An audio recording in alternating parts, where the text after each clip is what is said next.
서울 외곽의 조용한 아파트 단지, 7년간의 불임 치료 끝에 기적처럼 찾아온 아기 서연이. 35 수진과 38 도윤 부부에게 서연이는 그야말로 하늘이 내린 선물이었습니다. 포기하려던 순간에 찾아온 기적의 아이. 그들의 삶은 완벽했습니다. 적어도 그들이 그렇게 생각했던 그날 밤까지는요. 서연이가 태어나기 전 우리 집에는 하루라는 진돗개가 있었어요. 5년간 함께한 가족 같은 존재였죠. 도윤의 목소리에는 아직도 그날의 공포가 묻어 있었습니다. 하루는 언제나 온순하고 충직한 개였습니다. 그런데 서연이가 집에 오던 날부터 하루는 달라졌습니다. 처음에는 단순한 호기심으로 아기 방 주변을 맴돌았지만 곧 그 호기심은 집착으로 변했습니다. 하루는 서연이가 자는 동안 침대 곁을 지키고 누군가 다가오면 경계하듯 바라보았습니다. 처음엔 하루가 질투하는 건가 걱정했어요. 아기에게 위해를 가하면 어쩌나. 수지는 그때를 회상하며 한숨을 내쉬었습니다. 그런데 하루는 서연이를 해치려는 게 아니었어요. 지키려 했던 거죠. 우리가 보지 못한 위험으로부터. 서연이가 태어난 지 한 달이 지났을 무렵 기이한 일이 시작되었습니다.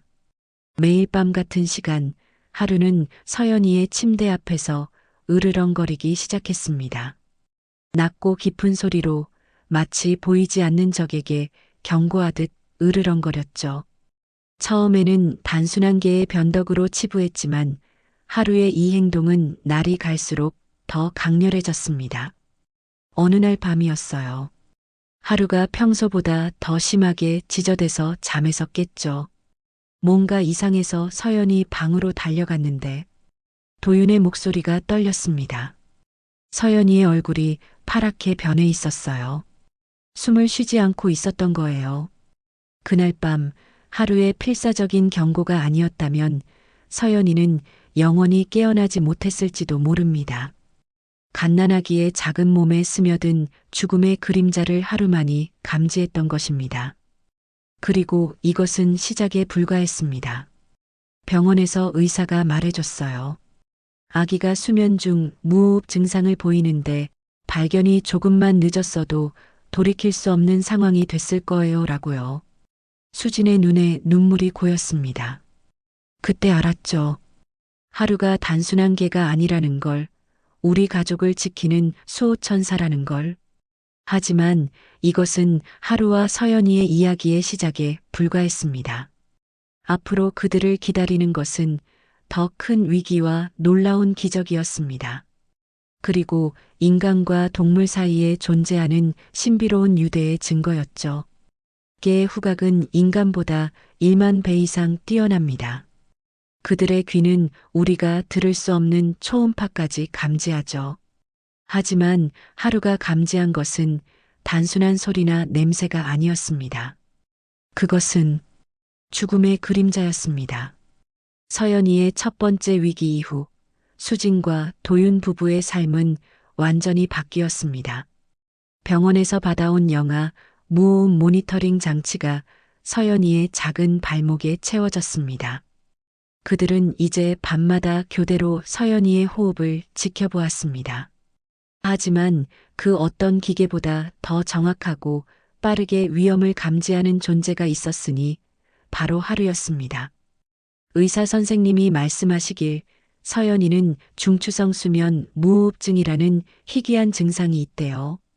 뇌가 자는 동안 호흡을 제대로 조절하지 못하는 거죠. 도윤의 목소리에는 공포와 불안이 섞여 있었습니다. 하루는 어쩌면 서연이 몸에서 나는 특별한 화학물질을 감지했을지도 모른다고 하더군요.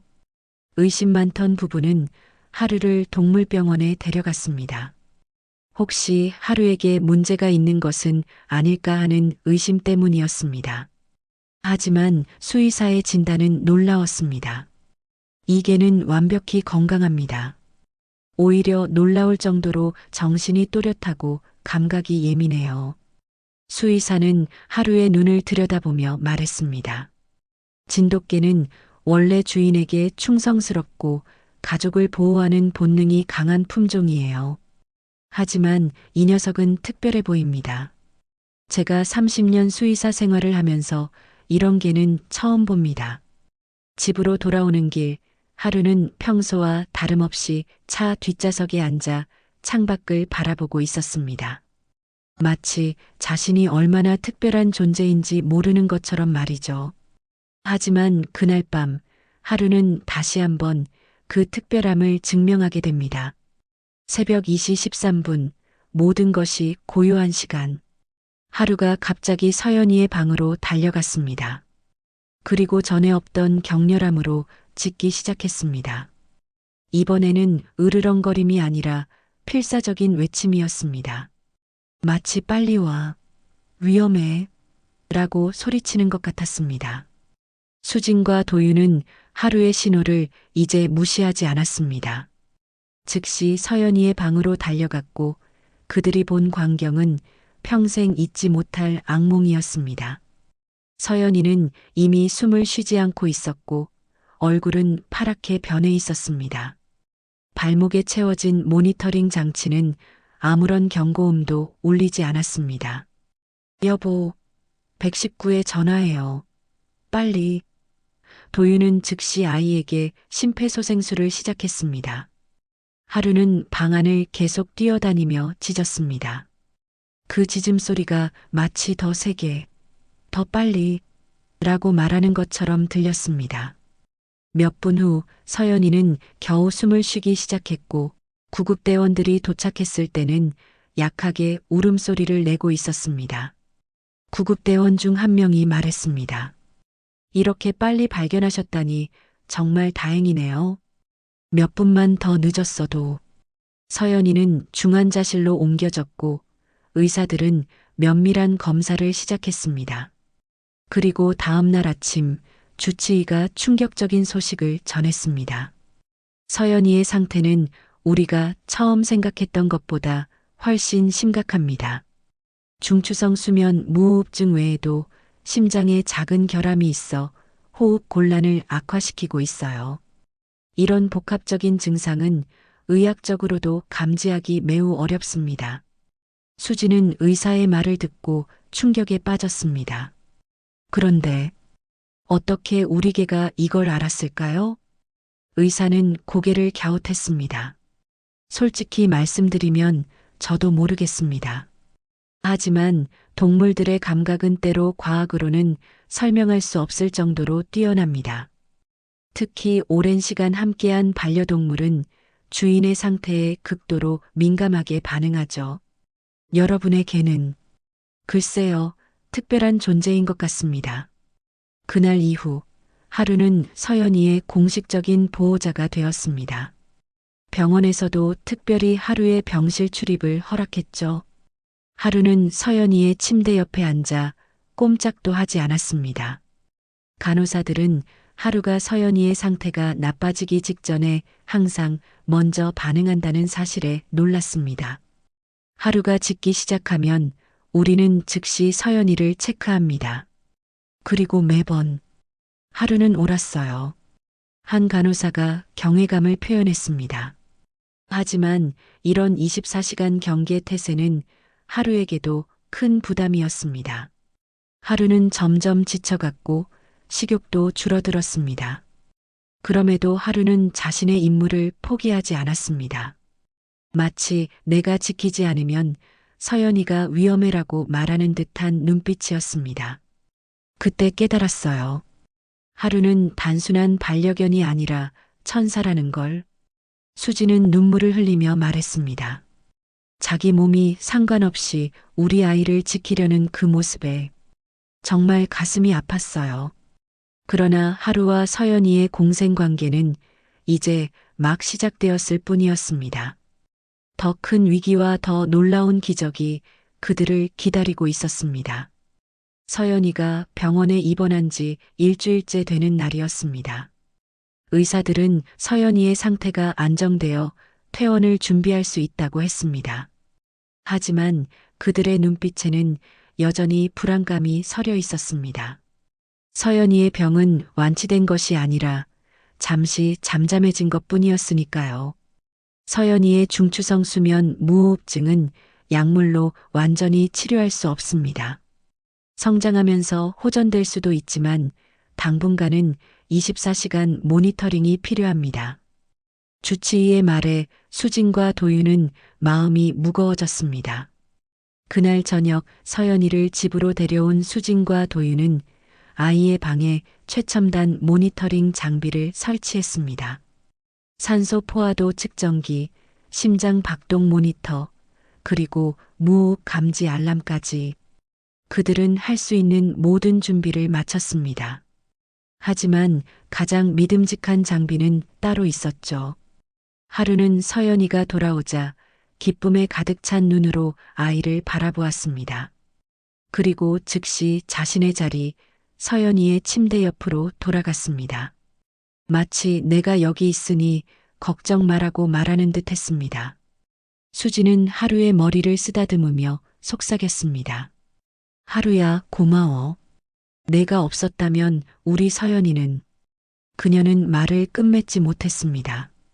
떠올리기도 끔찍한 생각이었으니까요.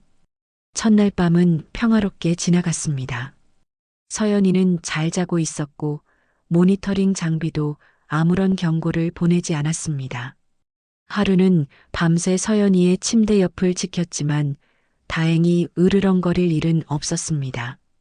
하지만 평화는 오래가지 않았습니다. 서연이가 집에 온 지 사흘째 되는 밤, 폭풍우가 몰아치는 어두운 밤이었습니다. 천둥 소리에 놀란 서연이는 평소보다 잠들기 어려워했고 결국 수지는 아이를 안고 거실 소파에서 잠들고 말았습니다. 모니터링 장비는 거실에 없었습니다. 하지만 하루는 있었죠. 밤 3시경 하루의 요란한 짖음소리가 집안을 울렸습니다. 그것도 그냥 짖는 게 아니라 마치 살려달라는 비명 같은 소리였습니다. 도윤이 화들짝 놀라 일어나 거실로 달려갔습니다. 그가 본 광경은 끔찍했습니다. 서연이는 숨을 쉬지 않고 있었고 수지는 깊은 잠에 빠져 아무것도 알아차리지 못했습니다. 하루는 서연이의 얼굴을 핥으며 계속해서 지저대고 있었습니다. 여보, 일어나요. 서연이가. 도윤의 외침에 수진이 눈을 떴습니다. 그녀는 즉시 상황을 파악하고 서연이에게 응급 처치를 시작했습니다. 하루의 발견이 3분만 늦었더라면 서연이는 영원히 깨어나지 못했을지도 모릅니다. 119 구급대원들이 도착했을 때 그들은 서연이뿐만 아니라 하루에게도 놀라움을 금치 못했습니다. 이런 경우는 처음 봅니다. 걔가 아이의 호흡이 멈춘 것을 감지하다니. 구급대원 중 한 명이 감탄했습니다. 이 개는 그냥 개가 아니라 수호천사네요. 서연이는 다시 병원으로 옮겨졌고 더 정밀한 검사를 받게 되었습니다. 의사들은 이제 서연이의 상태가 생각보다 훨씬 복잡하다는 것을 알게 되었습니다.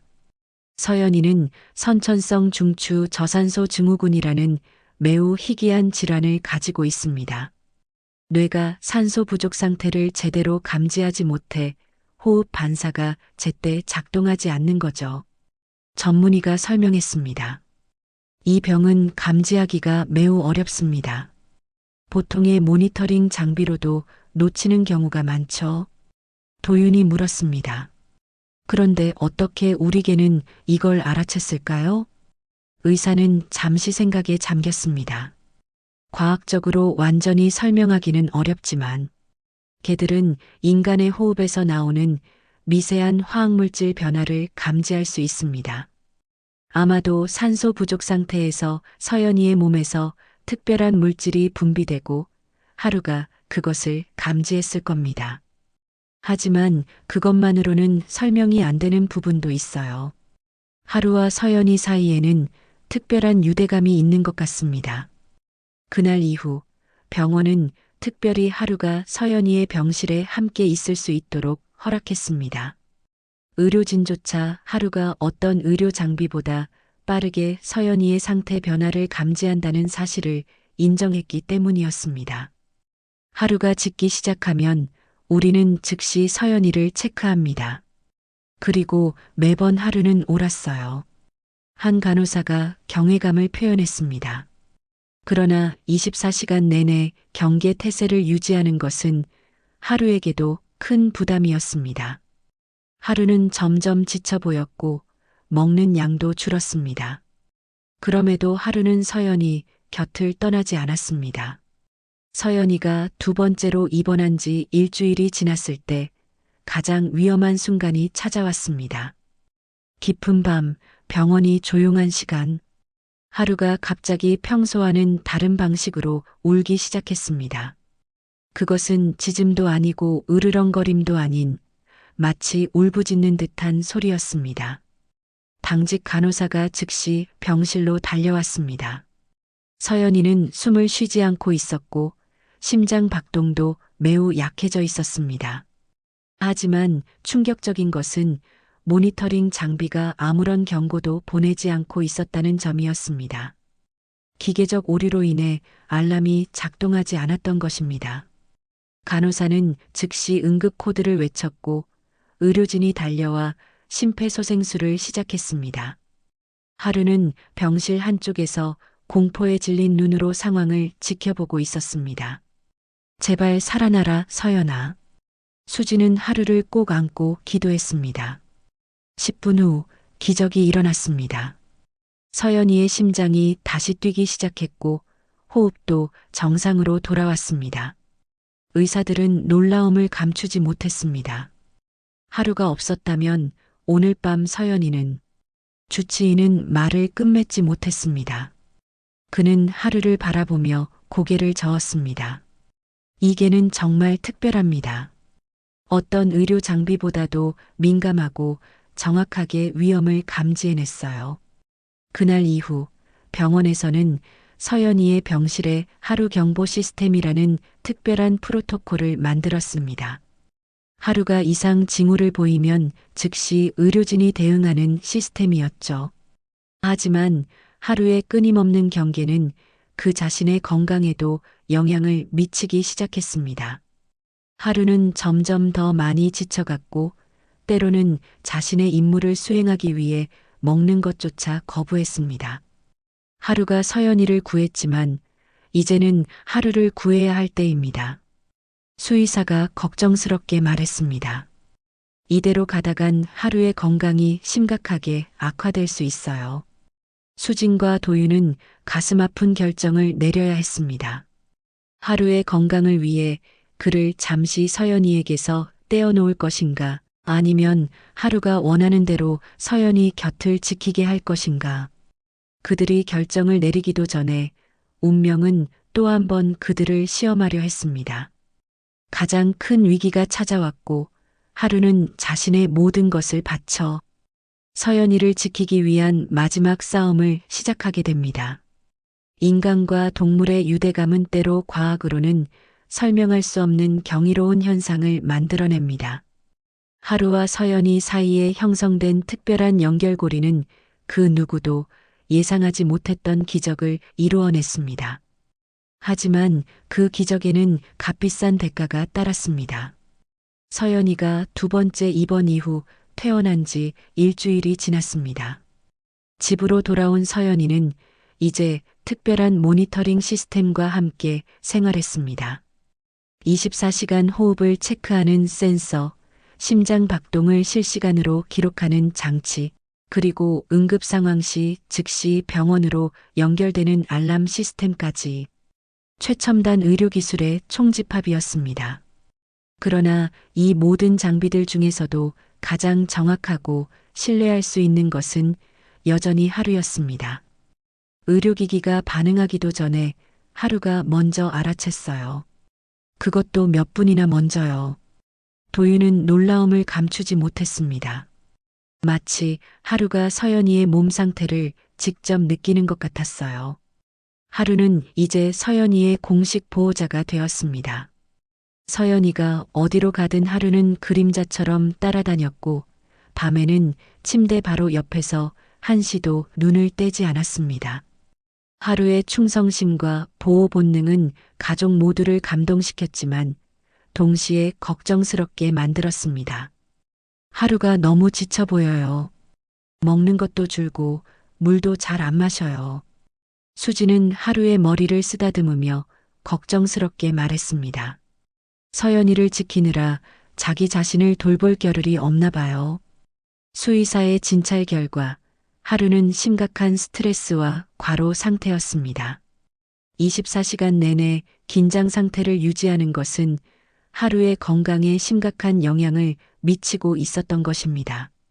하루의 상태가 매우 걱정됩니다. 면역 체계가 약해져 있고 체중도 많이 줄었어요.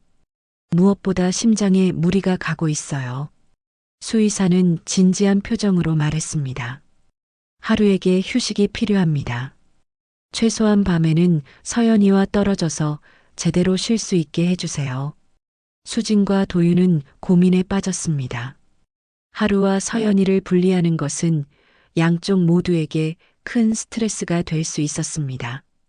특히 서연이의 상태가 아직 완전히 안정되지 않은 상황에서 하루의 도움 없이 그녀를 보호할 수 있을지 확신이 서지 않았습니다. 어떻게 하면 좋을까요? 하루도 걱정되고 서연이도 걱정되고 수지는 한숨을 내쉬었습니다. 그날 밤 부부는 하루를 거실에 재우기로 결정했습니다. 서연이의 방에는 최신형 모니터링 시스템이 설치되어 있었고 부부는 교대로 아이를 지켜보기로 했습니다. 하루에게 조금이라도 휴식을 주기 위한 결정이었습니다. 처음에 하루는 서연이의 방에서 나오기를 거부했습니다. 그러나 결국 도윤의 단호한 명령에 따라 마지못해 거실로 향했습니다. 하루의 표정에는 불안과 걱정이 가득했지만 지친 몸을 이끌고 거실 소파 위에 누웠습니다. 푹 쉬어, 하루야. 오늘 밤은 우리가 서연이를 지킬게. 도윤은 하루의 머리를 쓰다듬으며 말했습니다. 처음 몇 시간은 평화로웠습니다. 서연이는 잠잠히 잠들어 있었고 모니터링 장비도 아무런 이상 신호를 보내지 않았습니다. 수지는 서연이의 방에서 졸음과 싸우며 잠든 아이를 지켜보고 있었고 도윤은 거실에서 하루의 상태를 살피고 있었습니다. 그런데 자정을 조금 넘긴 시간, 갑자기 하루가 불안하게 일어났습니다. 귀를 쫑긋 세우고 코를 킁킁거리며 공기 중에 무언가를 감지하기 시작했습니다. 그리고는 갑자기 짖기 시작했습니다. 하루야, 조용히 해. 서연이가 자고 있어. 도윤이 하루를 진정시키려 했지만 하루는 더욱 격렬하게 짖기 시작했습니다. 그리고는 서연이의 방을 향해 달려갔습니다. 이상함을 느낀 도윤은 즉시 하루를 따라 서연이의 방으로 달려갔습니다. 방에 들어서자마자 그가 본 광경은 충격적이었습니다. 수지는 깊은 잠에 빠져 있었고 서연이는 호흡이 거의 없는 상태였습니다. 놀랍게도 모니터링 장비는 아무런 경고도 보내지 않고 있었습니다. 여보, 일어나요. 서연이가 위험해요. 도윤의 외침에 수진이 화들짝 놀라 깨어났습니다. 수진은 즉시 서연이를 안고 응급처치를 시작했습니다. 하루는 침대 옆에서 계속 짖으며 도와주려는 듯 요동쳤습니다. 몇 분 후 서연이는 다시 숨을 쉬기 시작했고 안정을 찾았습니다. 어떻게 된 거죠? 장비가 왜 알람을 울리지 않은 거예요?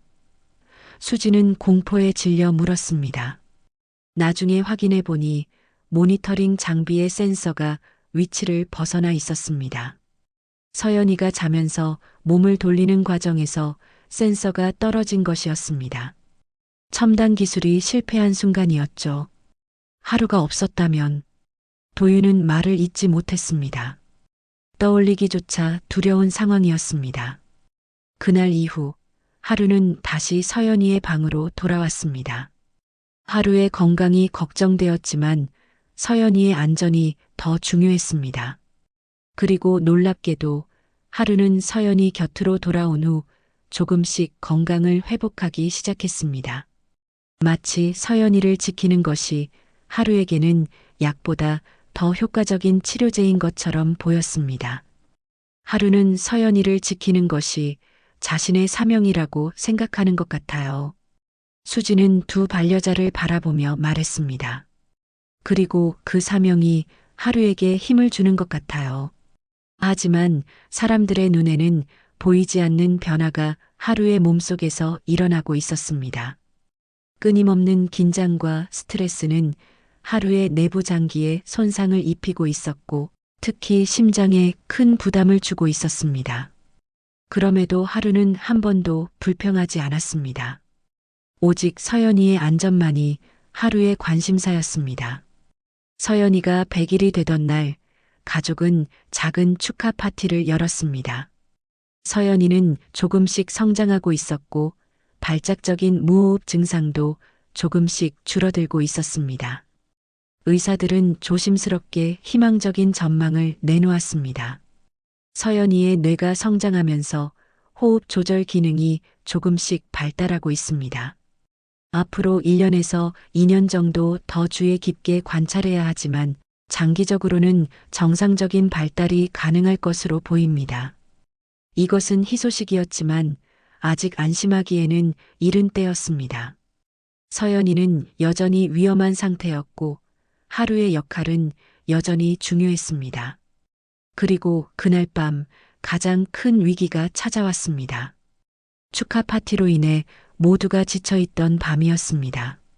수진과 도윤도 평소보다 일찍 잠자리에 들었고 하루는 여느 때와 마찬가지로 서연이의 침대 옆에서 경계를 서고 있었습니다.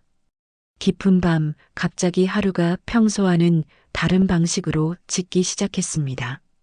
그것은 단순한 경고가 아니라 처절한 비명 같았습니다. 하루는 침대를 뛰어다니며 서연이의 얼굴을 핥고 이불을 끌어당겼습니다. 도윤이 놀라 뛰어들어왔을 때 서연이는 이미 심각한 상태였습니다. 얼굴은 파랗게 변해 있었고 호흡은 거의 없었습니다. 모니터링 장비는 경고음을 울리고 있었지만 수진과 도윤은 깊은 잠에 빠져듣지 못했던 것입니다. 119에 전화해요. 빨리. 도윤은 즉시 서연이에게 심폐소생술을 시작했습니다. 수진이 떨리는 손으로 전화를 걸고 있을 때 하루는 전에 없던 격렬함으로 행동했습니다. 마치 서연이에게 생명력을 불어넣으려는 듯 하루는 서연이의 얼굴과 가슴을 계속해서 하찼습니다. 그리고 놀랍게도 서연이는 미약하게 반응하기 시작했습니다. 구급대원들이 도착했을 때 그들은 자신들이 본 광경을 믿을 수 없었습니다. 이건 의학적으로 설명하기 어려운 일입니다. 구급대원 중 한 명이 말했습니다. 아이가 이미 산소 부족 상태가 심각했음에도 뇌 손상 없이 회복되고 있어요. 마치 어떤 힘이 아이를 지켜주고 있는 것 같습니다. 그 힘은 다름 아닌 하루였습니다. 하지만 이번 위기를 넘기는 과정에서 하루는 마지막 남은 힘마저 소진하고 말았습니다. 서연이가 안정을 찾자마자 하루는 갑자기 바닥에 쓰러졌습니다. 하루야, 하루야. 수지는 공포에 질려 하루를 부르짖었습니다. 하루는 거의 숨을 쉬지 않고 있었습니다. 마치 자신의 생명력을 모두 서연이에게 바친 것처럼 하루는 이제 생명의 불꽃이 꺼져가고 있었습니다. 서연이를 병원으로 옮기는 구급차와 함께 하루도 응급동물병원으로 급히 이송되었습니다. 수진과 도윤은 두 생명 사이에서 가슴이 찢어지는 고통을 느꼈습니다. 하루야, 제발 버텨줘. 내가 없으면 우리 가족은. 도윤은 눈물을 흘리며 기도했습니다. 그날 밤 두 생명이 동시에 죽음의 문턱에서 싸우고 있었습니다. 그리고 이 위기를 통해 수진과 도윤은 더 이상 하루에게만 의존할 수 없다는 사실을 깨닫게 되었습니다. 그들은 서연이를 위한 그리고 하루를 위한 중대한 결정을 내려야 했습니다. 서울의 밤은 조용했지만 두 곳의 병실에서는 생명을 위한 치열한 싸움이 벌어지고 있었습니다. 한쪽에서는 서연이가, 다른 한쪽에서는 하루가 각자의 전쟁을 치르고 있었습니다. 서울대학교 어린이병원 중환자실. 서연이는 산소 마스크를 쓰고 여러 모니터링 장비에 연결된 채 누워 있었습니다. 의사들은 서연이의 상태가 매우 위중하다고 판단했습니다. 이번 발작은 이전보다 더 심각했고 뇌 손상의 위험도 있었습니다. 서연이의 상태가 안정될 때까지 지켜봐야 합니다. 다행히 빠른 조치 덕분에 최악의 상황은 면했지만 앞으로 24시간이 고비가 될 것입니다. 주치의의 말에 수지는 벽에 기대어 힘없이 주저앉았습니다. 동시에 강남 24시간 동물병원에서는 하루가 생사의 기로에 있었습니다. 심장 리듬이 불규칙하고 폐 기능도 저하되어 있었습니다. 수의사들은 하루의 상태를 매우 심각하게 보고 있었습니다. 하루가 극도의 스트레스와 과로로 심장에 무리가 갔습니다. 게다가 나이도 있고 최근 체중 감소도 심각했고요. 수의사는 도윤에게 조심스럽게 말을 이었습니다. 최선을 다하고 있지만 준비하셔야 할 수도 있습니다. 도윤은 하루의 몸을 가만히 쓰다듬었습니다. 평소 활기찬 모습은 온데간데없고 산소 마스크를 끼고 힘겹게 숨을 쉬는 하루의 모습에 가슴이 미어졌습니다. 하루야, 제발 버텨줘. 우리 서연이도 너를 기다리고 있어. 내가 없으면 서연이는, 우리 가족은. 도윤은 목이 메어 더 이상 말을 잇지 못했습니다. 수진과 도윤은 두 병원을 오가며 밤을 지새웠습니다. 그들은 서연이와 하루, 두 생명 모두를 지키기 위해 필사적으로 기도했습니다. 그리고 그 간절한 마음이 통했는지 다음 날 아침 서연이의 상태가 조금씩 호전되기 시작했습니다. 서연이의 활력 징후가 안정되고 있습니다. 아직 안심할 단계는 아니지만 좋은 신호입니다. 의사의 말에 수지는 안도의 한숨을 내쉬었습니다. 하지만 하루의 상황은 크게 나아지지 않았습니다. 심장 리듬은 여전히 불안정했고 산소 포화도도 낮은 상태였습니다. 수의사는 도윤에게 솔직하게 이야기했습니다. 하루의 상태가 호전되지 않고 있습니다. 심장 기능이 더 악화되면 어려운 결정을 내려야 할 수도 있습니다. 도윤은 그 말이 무엇을 의미하는지 알았습니다. 하루를 보내줘야 할지도 모른다는 것. 그는 가슴이 찢어지는 것 같았습니다. 하루가 서연이의 생명을 구했는데 이제 하루의 생명을 구하지 못할 수도 있다니. 그날 저녁 기적적으로 서연이의 상태가 크게 호전되어 중환자실에서 일반 병실로 옮겨졌습니다. 의사들도 놀라워했습니다. 서연이의 회복력이 놀랍습니다. 이런 경우는 매우 드문데 정말 놀랍군요. 수지는 서연이의 작은 손을 꼭 쥐었습니다. 우리 딸 정말 강하구나. 하루도 널 기다리고 있어. 우리 함께 하루를 만나러 가자. 그리고 수지는 대담한 결정을 내렸습니다. 의사들의 만류에도 불구하고 그녀는 서연이를 하루가 있는 동물병원으로 데려가기로 했습니다. 물론 안전하게, 의료진의 동의하에 짧은 시간 동안만. 하루와 서연이는 특별한 유대감이 있어요. 서로가 서로를 살릴 수 있을 거예요. 수지는 확신에 찬 목소리로 말했습니다. 그날 밤 서연이는 간호사의 보호 아래 동물병원을 방문했습니다. 도윤은 하루의 병실로 서연이를 데려왔습니다. 산소 마스크를 끼고 있던 하루는 기운이 없었지만 서연이의 냄새를 맡자 귀를 살짝 움직였습니다. 하루야, 서연이가 왔어. 내 덕분에 서연이가 살았어. 이제 내가 힘을 내야 할 차례야. 도윤은 하루의 귀에 대고 속삭였습니다. 수지는 조심스럽게 서연이의 손을 하루의 발에 가져다 댔습니다. 그 순간 놀라운 일이 일어났습니다. 하루의 심장 모니터 수치가 조금씩 안정되기 시작한 것입니다. 마치 서연이의 존재가 하루에게 생명력을 불어넣는 것 같았습니다. 이건 믿을 수 없군요. 수의사는 모니터를 보며 놀라움을 감추지 못했습니다. 서연이와 하루는 15분 동안 함께 있었습니다. 그 짧은 시간 동안 두 생명 사이에 보이지 않는 에너지가 흐르는 것 같았습니다. 서연이는 평화롭게 잠들었고 하루의 호흡은 조금씩 안정을 찾아갔습니다. 그날 이후 하루의 상태는 조금씩 호전되기 시작했습니다. 물론 완전히 회복되기에는 시간이 필요했지만 적어도 생명의 위협에서는 벗어난 것처럼 보였습니다. 일주일 후 서연이는 퇴원했고 하루도 집으로 돌아올 수 있게 되었습니다. 그러나 수의사의 경고는 분명했습니다. 하루의 심장은 많이 약해졌습니다. 앞으로는 절대로 스트레스를 받게 해서는 안 됩니다. 그리고 언제든 상태가 다시 악화될 수 있다는 것을 알고 계셔야 합니다.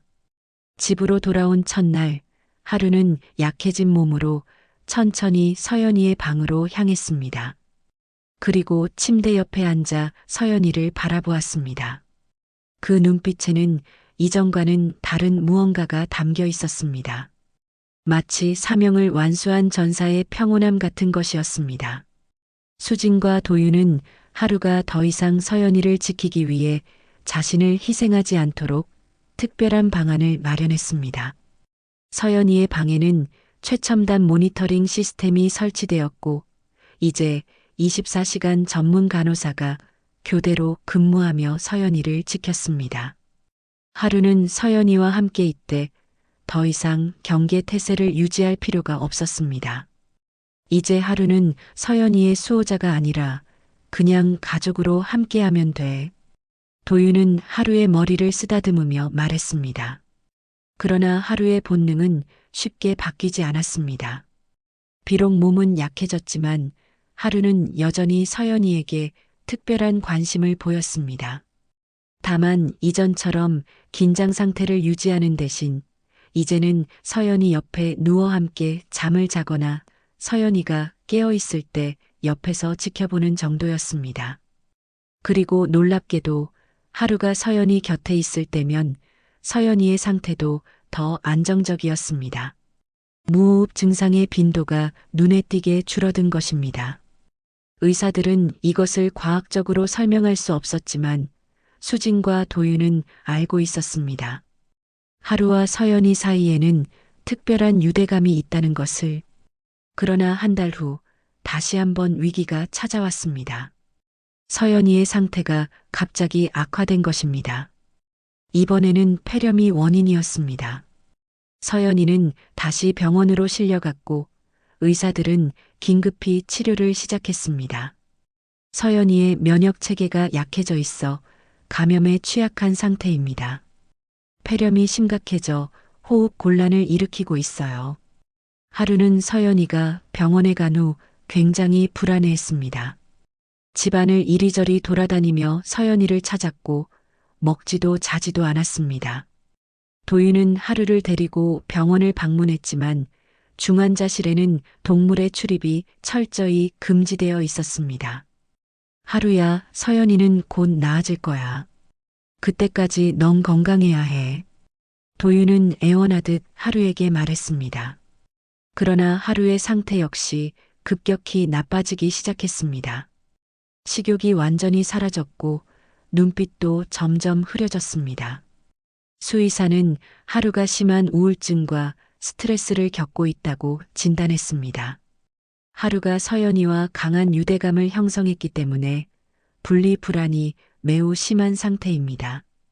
게다가 이미 약해진 심장에 더 큰 부담이 가고 있어요. 서연이의 상태는 서서히 호전되고 있었지만 하루의 상태는 오히려 악화되고 있었습니다.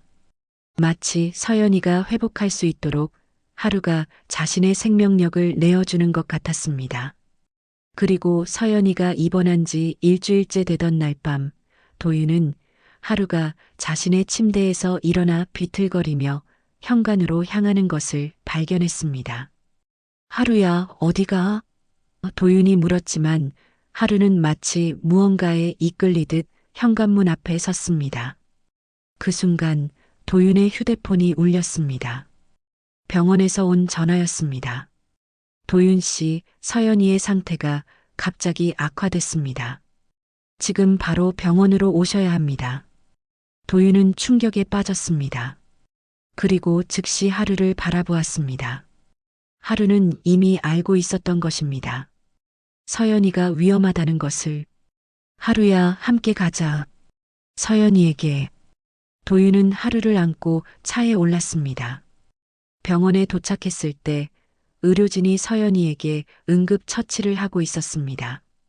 폐렴으로 인한 합병증으로 서연이의 호흡이 거의 멈춘 상태였습니다. 의료진이 최선을 다하고 있습니다. 지금은 기다리는 수밖에 없어요. 간호사가 도윤에게 말했습니다. 도윤은 하루를 안고 병원 복도에서 기다렸습니다. 하루는 이상하게도 평온해 보였습니다. 마치 모든 것을 받아들인 듯한 표정이었죠. 그리고 1시간 후 기적이 일어났습니다. 서연이의 상태가 안정되기 시작한 것입니다. 믿을 수 없군요. 서연이의 생명력이 정말 놀랍습니다. 의사가 놀라움을 감추지 못했습니다. 서연이가 위기를 넘긴 바로 그 순간 하루는 도윤의 품에서 마지막 숨을 내쉬었습니다. 마치 자신의 마지막 생명력까지 서연이에게 바친 것처럼 하루는 조용히 눈을 감았습니다. 하루야, 하루야. 도윤은 하루를 부르짖었지만 하루는 이미 이 세상을 떠난 후였습니다. 그날 밤 수진과 도윤은 하루를 품에 안고 눈물을 흘렸습니다. 슬픔과 감사함이 뒤섞인 복잡한 감정이었습니다. 하루는 마지막 순간까지 서연이를 지켰던 것입니다. 자신의 목숨을 바쳐서라도. 의사들은 서연이의 갑작스러운 회복을 의학적으로 설명할 수 없었습니다. 그러나 수진과 도윤은 알고 있었습니다. 하루가 서연이에게 자신의 생명력을 나눠준 것이라고. 서연이가 태어나던 날 수진과 도윤은 하루의 유골함을 가지고 병원을 나왔습니다. 서연이는 이제 건강을 되찾아 평화롭게 잠들어 있었습니다. 하루야, 고마워. 우리 서연이를 지켜줘서 정말 고마워. 수지는 하루의 유골함을 품에 안고 속삭였습니다. 내가 보내준 생명으로 서연이는 이제 건강하게 자랄 거야. 우리는 절대 너를 잊지 않을게.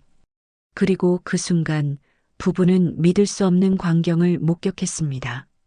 서연이의 작은 입술이 움직이며 생애 처음으로 미소를 지은 것입니다. 마치 하루에게 작별 인사를 하는 것처럼. 때로는 가장 큰 사랑이 놓아주는 것임을 깨닫게 됩니다. 슬픔 속에서도 우리는 선택해야 했습니다. 하루가 우리에게 보여준 무조건적인 사랑만큼 우리도 하루를 위한 결단을 내려야 할 때였습니다.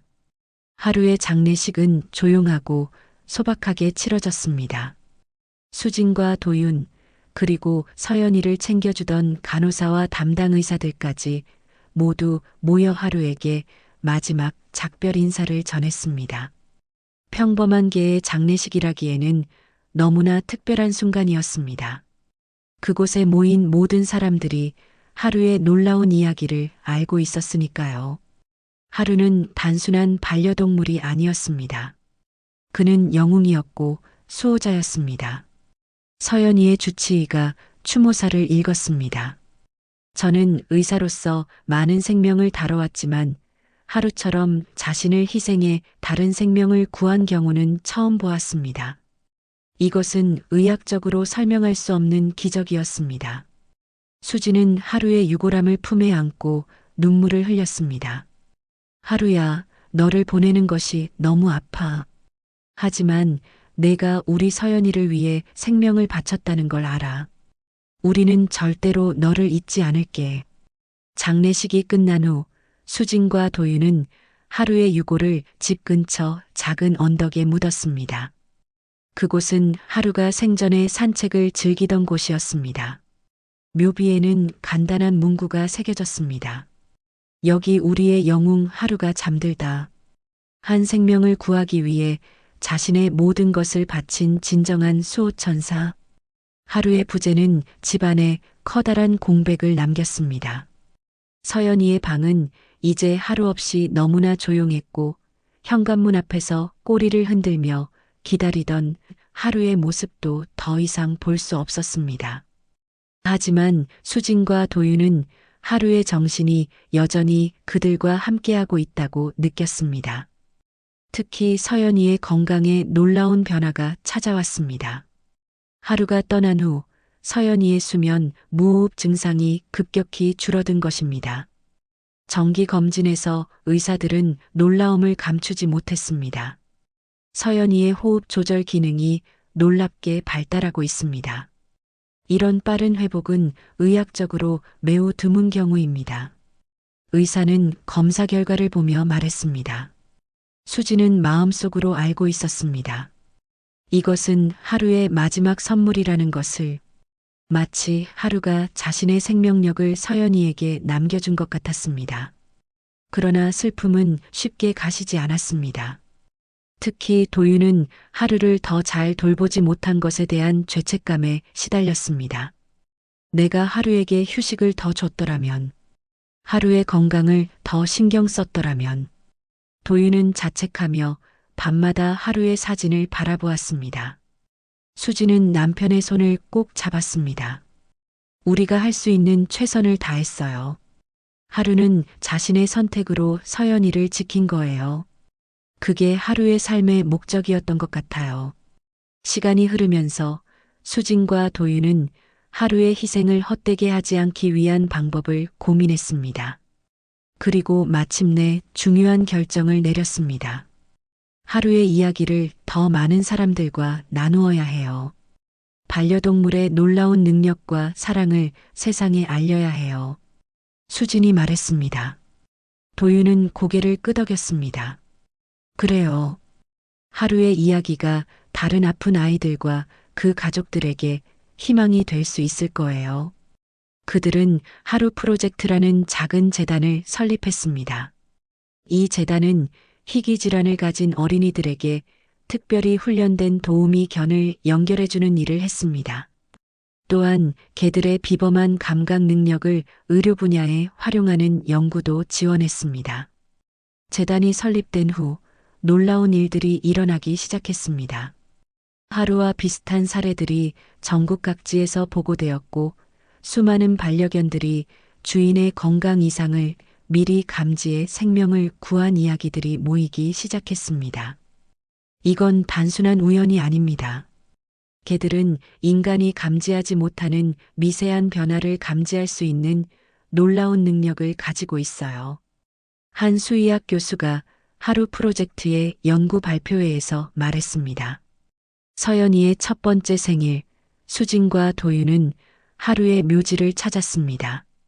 이제 걸음마를 시작한 서연이는 작은 손으로 하루의 묘비를 쓰다듬었습니다. 그리고 놀랍게도 서연이의 입에서 첫 마디가 나왔습니다. 하마이너스루. 수진과 도윤은 깜짝 놀라 서로를 바라보았습니다. 서연이가 처음으로 말한 단어가 하루였던 것입니다. 서연아, 너도 하루를 기억하는구나. 수지는 눈물을 흘리며 서연이를 안았습니다. 그날 이후 서연이는 빠르게 발달했습니다. 의사들이 예상했던 것보다 훨씬 건강하게 자라났고 호흡 문제도 거의 나타나지 않았습니다.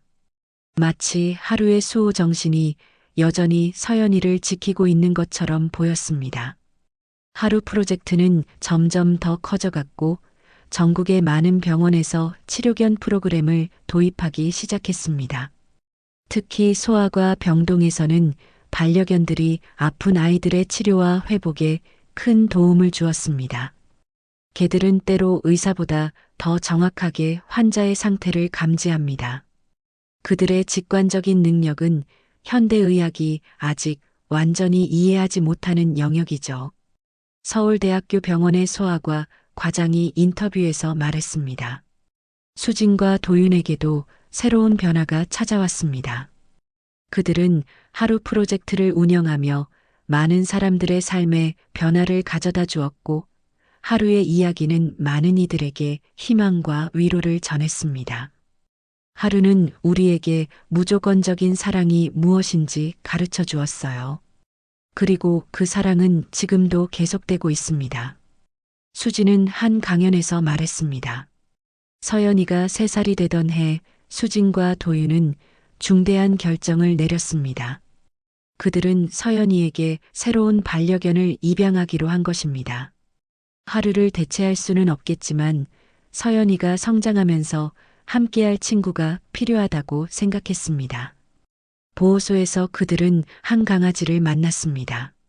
하루를 닮은 진돗개 강아지였는데 특이하게도 그 강아지는 바로 하루가 세상을 떠난 날에 태어났다고 했습니다.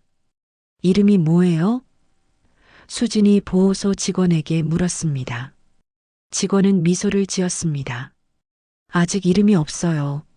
새 가족이 지어주길 기다리고 있죠. 서연이가 강아지에게 다가가자 강아지는 꼬리를 흔들며 반가워했습니다. 그리고 서연이의 손을 핥았습니다. 그 순간 서연이가 또렷한 목소리로 말했습니다. 새로운 하루다. 수진과 도윤은 눈물을 참을 수 없었습니다. 그들은 그 강아지를 새봄이라고 이름 지었습니다. 하루가 떠난 자리에 새로운 봄이 왔다는 의미였습니다. 새봄이 가족이 된 후 집안에는 다시 활기가 돌았습니다.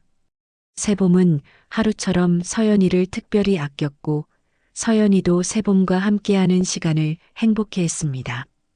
그리고 놀랍게도 새봄도 하루처럼 서연이의 건강 상태에 민감하게 반응했습니다.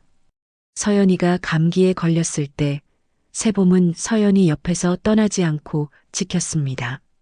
마치 하루의 정신이 새봄에게 이어진 것처럼 보였습니다. 하루가 우리에게 보내준 선물인 것 같아요. 도윤은 새봄을 바라보며 말했습니다. 수지는 고개를 끄덕였습니다. 하루의 사랑은 계속되고 있어요. 다른 형태로, 다른 방식으로.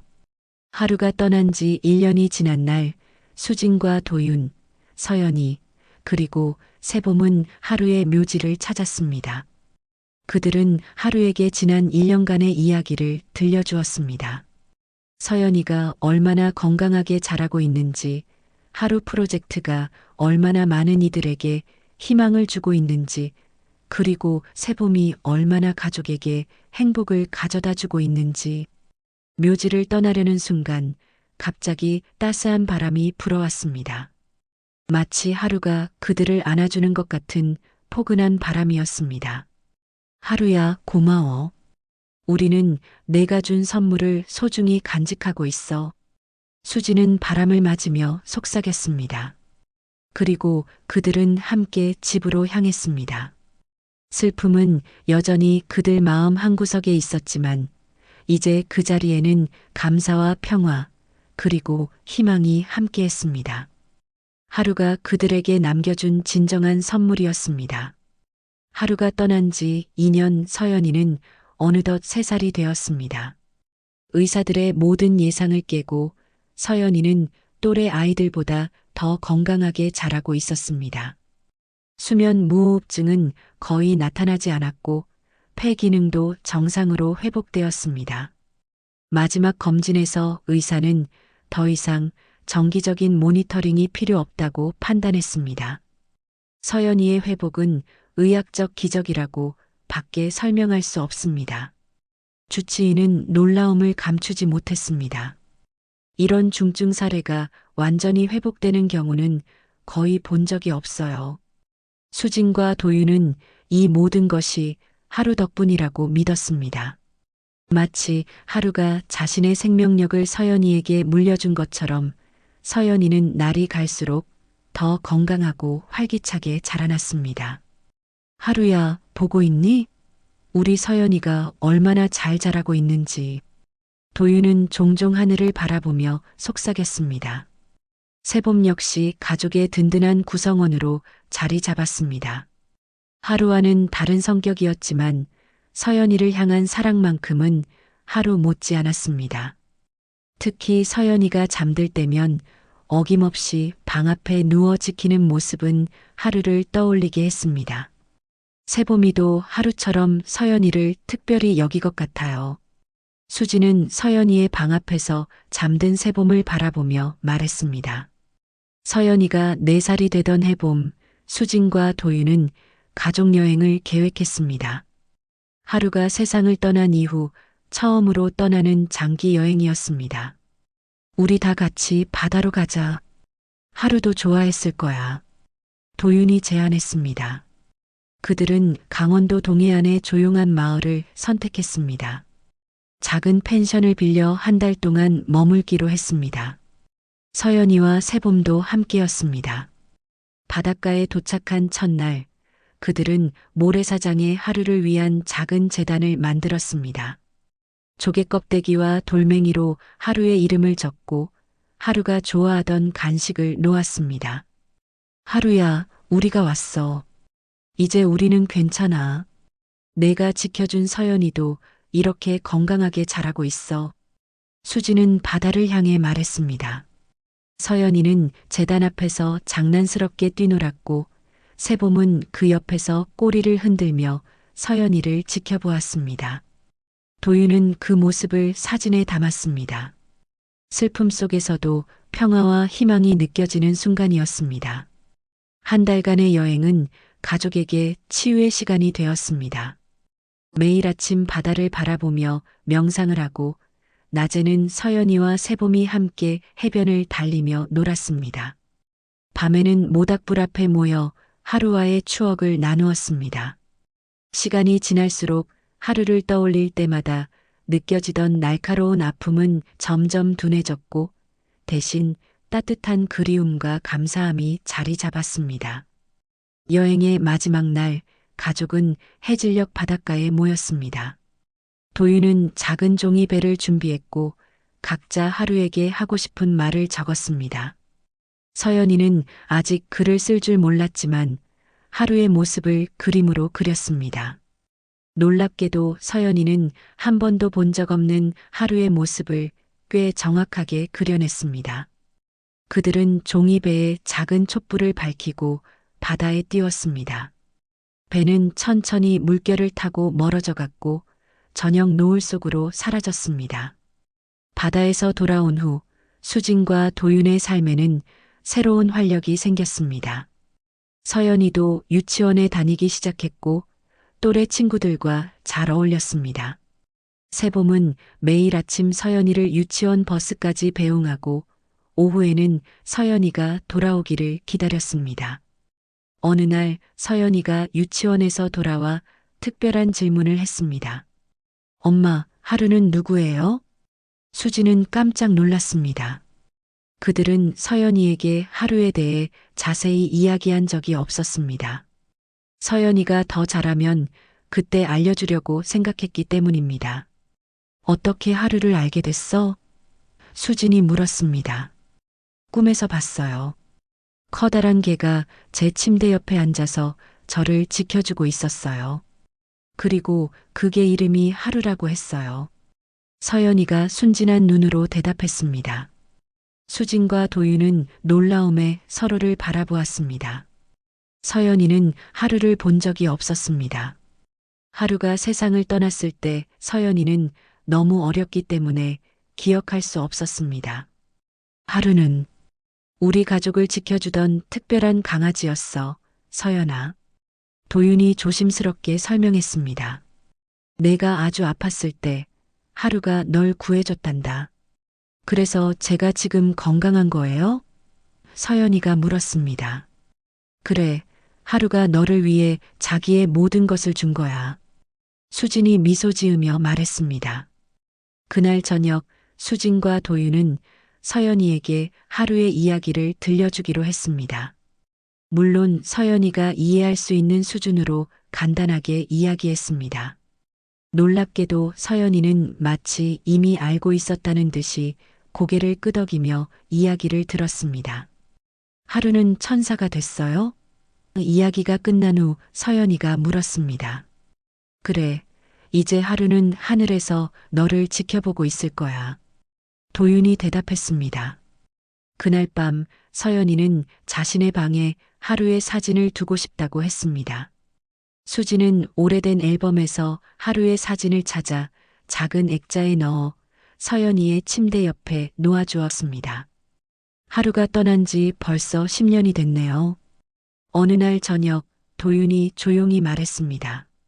하지만 여전히 우리 곁에 있는 것 같아요. 수지는 미소를 지으며 고개를 끄덕였습니다. 하루는 정말 특별한 선물이었어요.